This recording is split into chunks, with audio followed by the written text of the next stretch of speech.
Welcome to Ginny's, where East meets West, and a taste of Eastern philosophy becomes a part of Western thinking. I'm your host, Ginny Gong.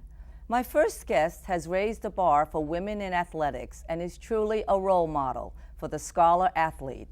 Lacrosse has been her passion, and the numerous accolades and awards are recognitions of her short, highly successful career. This includes being named the first woman ambassador for the Headstrong Foundation, tabbed a finalist of the T. Wharton Trophy for the top college player in the sport, National Attacker of the Year as a senior, and a sponsored Under Armour athlete. The two-timed All-American player with the top single-game assists in the University of Maryland Terrapin history was instrumental in helping the University of Maryland win its 6th consecutive ACC title and 3 national championships. She is a member of the U.S. women's national team and will be competing in the 2017 FIL World Cup in England. Please join me in welcoming the director of Finish Line Lacrosse, Alex Oust. Welcome, Alex. Wow, congratulations on such an impressive career at such a young age. Thank you. Thank you for having me. Did you start playing lacrosse with a rattle, right? And you were born or something? Pretty much. Well, let's talk a little bit. There's been a lot of discussion about women in sports and, the differences with men in sports, the pay scale, the visibility. What are your feelings about that? I just think as being a woman and playing sports, we're just constantly fighting for exposure. I think especially at the college level, when I was in college, we were only on TV a couple of times, and to be such an awesome team, and for me playing sports growing up, I loved watching women. I think women's lacrosse is a completely separate game from the men's, so I don't think there's anything like it. And for me, I just think it just needs more exposure. So to be out there and kind of put it on a platform where other people can see it and kind of see how fun and awesome and athletic and dominant these women are, right.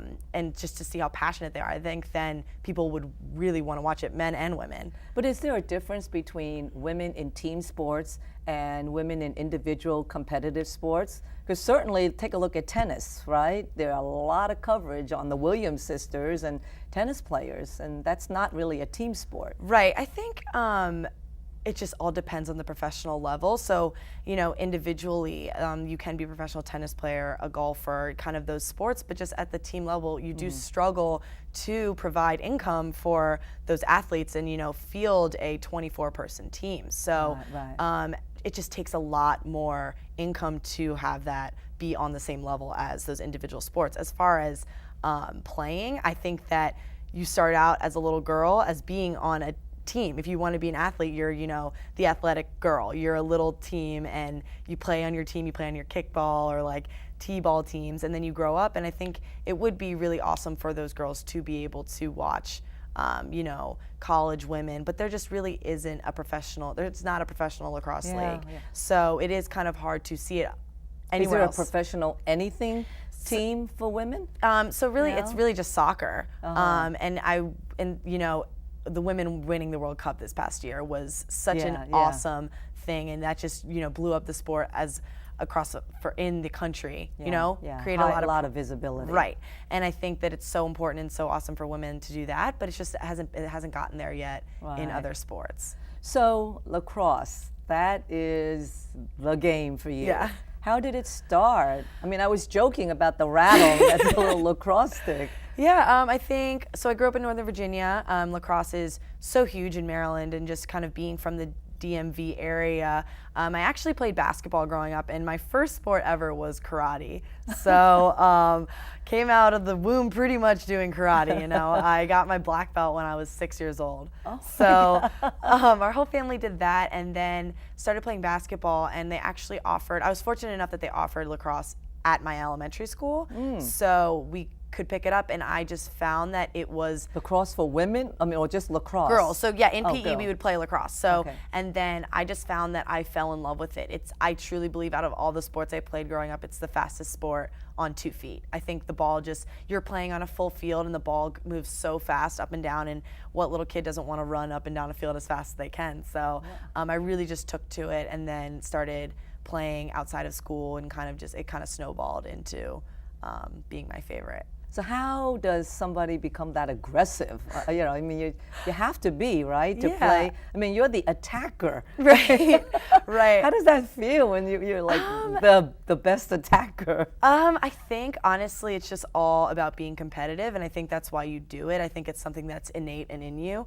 I'm so super competitive with my siblings growing up, my parents, in everything, in academics, in sports, in pretty much in our Easter egg hunts in the backyard. Like we were very vicious. We were a very competitive family, and sometimes to a fault. But I think that it just is kind of how I felt about my whole life. And then as far as being an attacker, I just felt that was my role, and my role wasn't always scoring goals, but just doing everything I can to win. And I think that's why you do it. I think you play sports because it's fun to compete. It's fun to try your absolute hardest and work towards a common goal with however many girls are on your team. So do you get to pick what you want to play? I mean, did you say, I want to be an attacker, or did somebody, did a coach say that is your area of skill? Yeah, so I played midfield growing up, which just because I think when you're younger, you just want to run a lot. So you're up and down the field kind of learning to play everything on the field. And then once I got to college,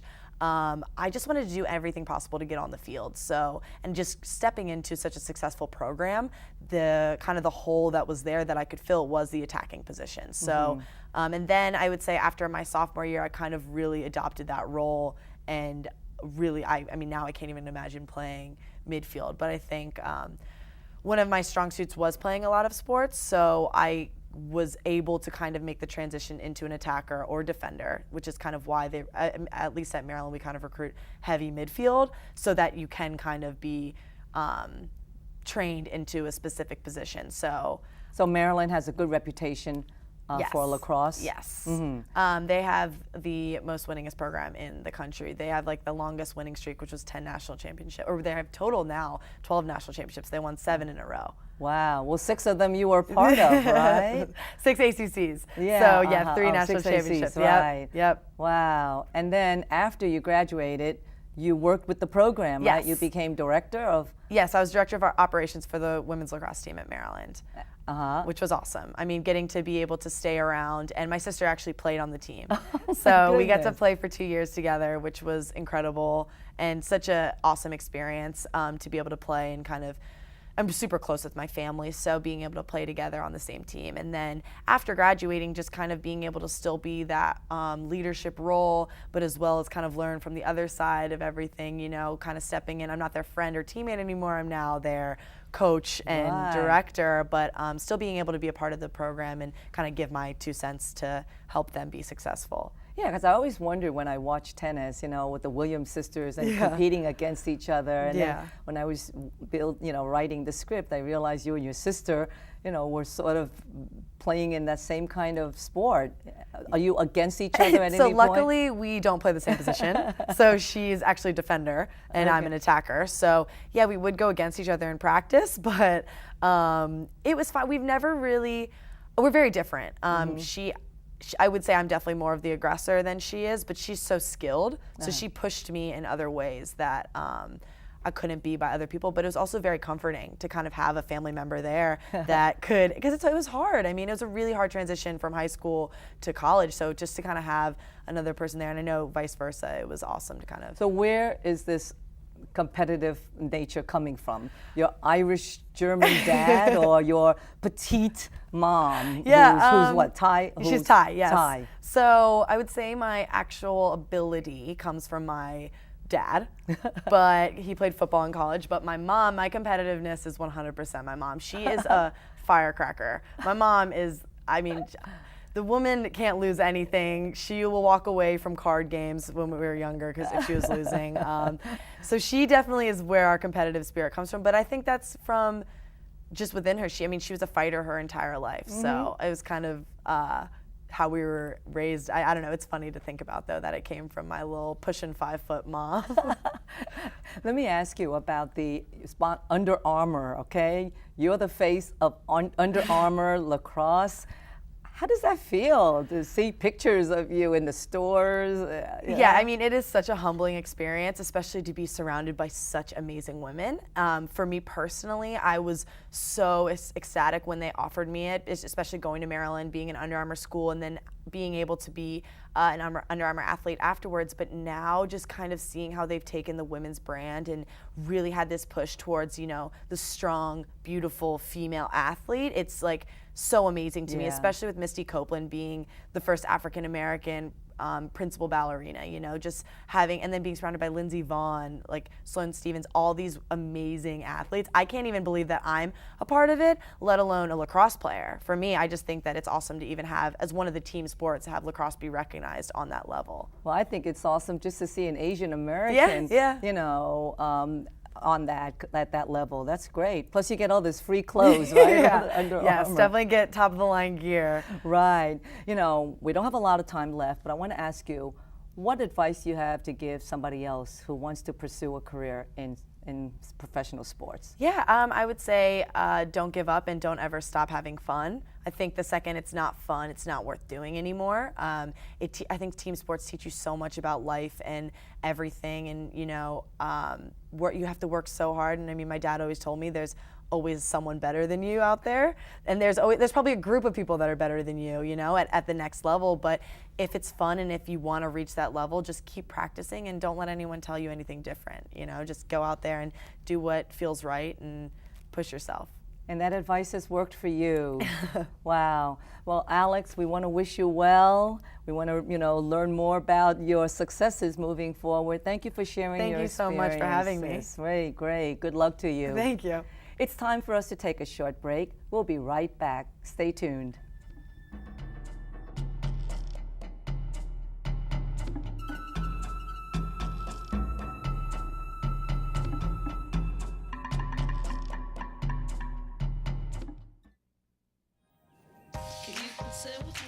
Imagine what you'd see if every child had a book to read. So the mission is for us to get a book to each and every child.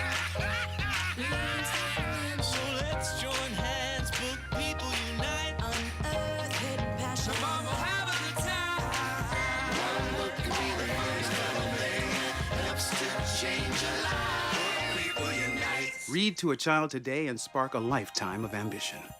Up, college is hard. Down, those books are heavy. My sport is football, but my passion is education.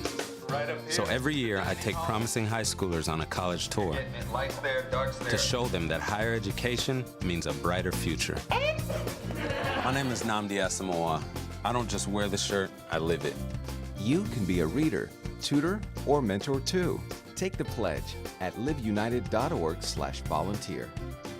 Do you wear this?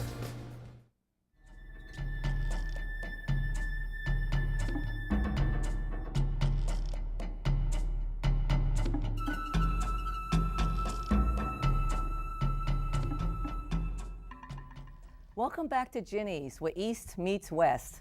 My next guest is a civil engineer who took to the polls and is living the American dream as an elected official. She is part of the 1.5 generation of immigrants who came to this country at a young age, but manages to remain rooted in her culture as an Indian American. Elected state delegate for District 15 in 2010, she represents a segment of Montgomery County, Maryland, that is quickly emerging as an example of diversity at its best. As with successful women everywhere, she works at juggling the multiple facets of her many worlds as a legislator, a community activist, board member, mother, and wife. Join me in welcoming Delegate Aruna Miller. Welcome, Aruna. Thank you for having me, Ginny. Oh, absolutely. Glad you could join me. You know, I refer to you as the 1.5 generation, which is what I refer to myself. We both came to this country at a young age. What or how has that impacted, you know, how you view your role as an elected official? Oh, it's impacted everything about how I, view my role here, my perspective, the way I do things and accomplish things. Mm-hmm. And like you said, like you, I believe you came here when you were 6 years old. Uh-huh. I was a little bit older, so I was 8 years old when I came. But I believe you came with your family and your brother. Yes. Well, what happened in our case is my father first came here, And then eventually, he couldn't afford to bring all of us at one time, so I was the last to arrive. Wow. So I had been raised essentially by my grandmother in India. So it was a big shock to me, not only to come to this new country, to meet these people that were so-called my parents and my new siblings. And so it was a lot of changes for me. Yeah, wow. You know, your career started off as a typical Asian American. You became an engineer. Yes. You know, the running joke in our community is you're either an engineer or a doctor, right? That's right. What motivated you to leave this stable career, a salaried career, and, you know, run for political office? Well, I didn't end up leaving my career as an engineer. I still do this. So what happens in the Maryland General Assembly is it's a citizen legislature. So what that means is that anyone from the state can participate as long it's a full-time position January through April, and then you go back to your regular job and you serve as a legislator for a part-time basis the rest of the year. So I'm still an engineer. I still do what So during those months, you're back working in the county government. That's right. I see. So let's talk a little bit about that. How has that experience working as a public servant impacted your service as an elected official? Oh, it's done wonders.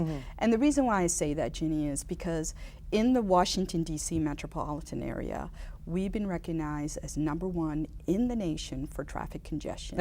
Oh my goodness. And what so a how do we reputation. resolve these traffic issues? Well, you Yeah. need engineers and planners to be able to build this infrastructure. Right. And that's where my professional background really comes to play a big role in me being a legislator, because we're looking to see how we can relieve traffic congestion for our residents, improving their quality of life, bringing businesses here, improving the environment. I mean, transportation is so much tied into all these different facets that improve the quality of life overall. So do you serve on a committee where this expertise would actually be, you know, very impactful? Yes, I do. So I serve on the House Appropriations Committee, and essentially what this committee does is appropriate funds to all the different state agencies, including the Department of Transportation. So as you know, in Montgomery County right now, between Montgomery County and Prince George is the big transportation project that we're debating about is the Purple Line. Purple Line. Yes. And what's your position on this? I absolutely support it. Not only will it bring lots of jobs to the area, but it's also being able to have transportation access to all residents, because not everybody has the opportunity to afford a car and can, you know, be mobile that way. So you need to be able to have choices for our residents, and the light rail system will do that. And of course, it's going to, you know, create jobs and economy around the stations. But So I'm sure there are people who are really against it. What are the reasons for not supporting the Purple Line? Well, I think the governor, for example, we have the state, you know, the legislature is Democratic, and we have the executive branch run by the governor, who's Republican. So there's a lot of debates on whether he fully supports this or not. Now, as I understand, the governor is a big highway individual, which is fine. We need highways too. Sure. He's not a big proponent of transit, but the fact of the matter is, if he doesn't support this project, we're apt to lose $1 billion that the federal government has already allocated for this project. And that would be a shame to lose that. And, you know, Montgomery County is the economic engine for the state of Maryland. So it's incumbent that a project like this be there, again, to create jobs and improve the economy, expand the tax base. So in terms of your elected responsibilities and passions, what else are you, committed to? Well, first of all, I'm a mother, so I've raised 3 daughters along with my husband. My mother lives with us. We have 2 dogs. So multi-generational housing. Absolutely. Right? Wow. So, like many people of our generation, I think we have lots of different roles that we play between being a professional engineer, a legislator, a mother, a daughter. A lot of juggling, huh? A lot of juggling, yeah. Yeah. So I want to talk a little bit about the kind of, because I know you're a calm, kind of more of a reserved type of person. How does somebody like you survive in the rough, tough tumble of politics? Because that's a whole different kind of business. It is, Ginny, and it is a challenging space to be in. Number one, from being a woman, because it is a male-dominated field. A field that the rules are made up by men and continue to be made up by men. That's why we have to keep supporting more women. That's right, we do. You know, so as a woman, it's challenging. As an immigrant, a person of color, it's challenging. And even as a professional, me being an engineer, majority of the people that are there are attorneys, lawyers. So this naturally goes into the progression of being a legislator because that's what their career is about, creating laws. And me coming in as an engineer makes it a little bit more challenging, but again, it's supposed to be a citizen legislature, so it should represent the entire segment of our community. And it just gives different perspectives to issues that people should be listening to. That's right. You know, when you ran for office, you know, because of your community, you got support not just from the local community, right? And tell us about where some of your support came from. Sure. So that you could be elected. Sure. Well, it did come locally, and also I think to be a minority female immigrant running for elected, you know, office, that in itself creates a little bit of interest nationally because all of a sudden people who, let's say, are Asian American, in my case, Indian American too, are looking at me and saying, wow, we don't know anybody that looks like that. Would really like to get behind this person. This is exciting to be able to see this. Right. And I hope I'm not the first. There's going to be many more like, you know, myself and Asian Americans and African Americans and Latinos that will go ahead and run for elected office and represent the people of our state. But the Indian community really came through for you, right? I mean, absolutely. You know, all over the country, you had people fundraising. That's phenomenal. I mean, you had that extra push that a lot of people just can't always expect. Right, and fundraising is a big part of a success of a candidate. And that's difficult for It's for very us. difficult. I think particularly for us as Asian Americans, because we like to help, it's harder for us to ask for help. And ask for money. Yes. Very difficult to ask for yourself. Absolutely. But you know, Jenny, one thing a friend of mine told me is, remember when you pick up the phone and ask for people to donate to your campaign, it's not about you. They are giving to the cause that you believe in, that they also are part of. And that's really what it's about.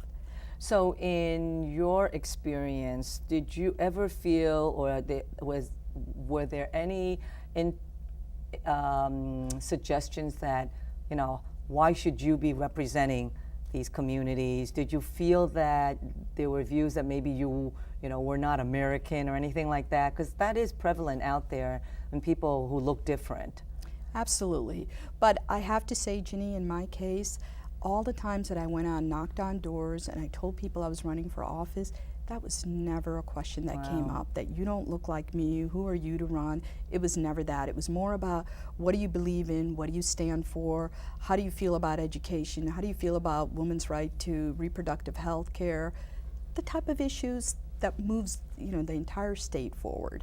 Wow. And it wasn't about the color of my skin or my ethnicity. Then you lucked out, because I'm did. sure that there are many candidates, you know, who look like you or me, would have sometimes a challenge out there, you know, trying to run for office or whatever. We certainly do. I mean, when you take a look at the United States, I mean, our population is about 318 million. Asian Americans represent about 6% of the population, close to 14 million. We're the largest, you know, immigrant community moving forward, increasing. Growing. But yet, when you look at our elected official role, we only represent about 2% of the folks in U.S. Congress. Wow. So clearly, it's not reflective yet. And I think the country is changing. And as I understand, by 2050, we're going to become a majority minority. Yep. And we need to have elected officials that represent the electorate. So you have 3 daughters. What if they tell you they want to run for office? I would love for them to do that, Ginny. I can't think of a greater honor than to be able to serve as a public servant to the state. I feel the United States has given me so many opportunities to my family, to my siblings. So do I. Right? Yeah, and I we've been couldn't think of a blessed. greater way to give back to my country and my state than being a public servant. So if somebody is interested in getting to know you better or learning more about you, how can they reach you? Do you have a website? Absolutely. You can just go to www.arunamiller.com. And you can always shoot me an email. I'm happy to meet with anybody for a cup of coffee, lunch, whatever the issues may be. I think, you know, particularly for our immigrant community, Ginny, we tend to shy away, you know, from politics and being engaged in the political process. And especially, I tell our immigrant community, you need to reach out to your local elected officials because they really can provide you access to services, to the